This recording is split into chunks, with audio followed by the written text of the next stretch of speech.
Realme C85 Pro Bangladesh mobile মার্কেটের official একটি device. যেখানে আনঅফিসিয়াল ফোনগুলোর ভবিষ্যৎ অনিশ্চিত, সেখানে এই ফোনটি যেন এক আশীর্বাদ হয়ে এসেছে। নিঃসন্দেহে তুই ঠিক কথা বলেছিস। তো আপনি এই ফোনটা কিনবেন কি কিনবেন না এমন ভেবে থাকলে আগে চলুন ফোনটি সম্পর্কে বিস্তারিত জেনে নেওয়া যাক। বলো বাবাজি। ডিজাইনের কথা বলতে গেলে সাইড ম্যাটেরিয়াল মেটাল ফিনিশ লুকের, আর ব্যাকটা টেক্সচার পলিকার্বনেট। দেখতেও বেশ সুন্দর, আর এর ক্যামেরা মডুলেটার কারণে এই সৌন্দর্যটা আরো বেশি ফুটে ওঠে। কিন্তু ফোনের ওজন প্রায় 205 গ্রাম আর পুরুত্ব 8.09 মিলিমিটার হওয়ায় একটু ভারী আর খুব একটা আরামদায়ক না। বলেন কি? তবে সামনের অংশে পাঁচশোল স্টাইলের ক্যামেরা দেখতে অনেকটাই প্রিমিয়াম লাগে। পাশাপাশি এই ফোনটায় সাইড বেজেল গুলো অনেকটাই স্লিম রাখার চেষ্টা করেছে রিয়েলমি। আর কিছু 6.8 inch full HD plus AMOLED display রয়েছে, যা 120 হার্জ রিফ্রেশ রেট সাপোর্ট করে। তাই ডে টু ডে ইউজেস ও রেগুলার স্ক্রলিং এর সময় স্মুথ পারফরমেন্স পাবেন। এছাড়াও অ্যামোলেড ডিসপ্লে হওয়ার ফলে কন্টেন্ট ওয়াচিং এ অনেকটাই প্রিমিয়াম ফিল পাবেন।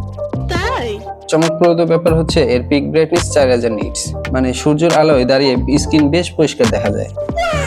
পারফরমেন্সের দিকে গেলে ফোনটিতে আছে স্ন্যাপড্রাগন 685 চিপসেট, যা দৈনন্দিন কাজ কিংবা মিড রেঞ্জ গেমিং সবই মোটামুটি সুন্দরভাবে সামলায়। তবে হাই গ্রাফিক্স গেম যেমন পাবজি বা জিনশেন ইম্প্যাক্টে কিছুটা ল্যাগের দেখা পাবেন। ফোনটিতে 8GB 256GB পর্যন্ত র্যাম ভেরিয়েন্ট পাবেন। চাইলে মাইক্রো এসডি কার্ডের মাধ্যমে স্টোরেজ বাড়িয়েও নিতে পারবেন, যা সত্যি প্রশংসনীয়। ক্যামেরার দিকে রিয়েলমি আমাকে খুব হতাশ করেছে।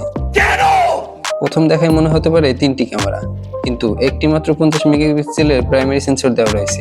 দওয়া খাই গেলাম নাকি? দিনের বেলা যার ছবি ডিটেল আর কালার সত্যি প্রাণবন্ত, কিন্তু নাইট মোডে অনেকটা নয়েজ দেখা যায়। মানে কি বলবো, যাই হোক।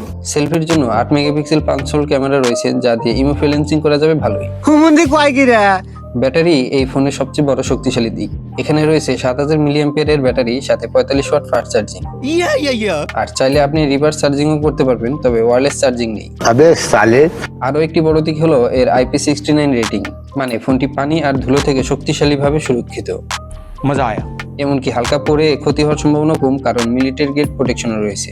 Thank you sir. এক কথায় বললে 7000 mAh ব্যাটারি, অ্যামোলেড স্ক্রিন আর IP69 প্রোটেকশন ছাড়া তেমন কিছুই আমার চোখে পড়েনি।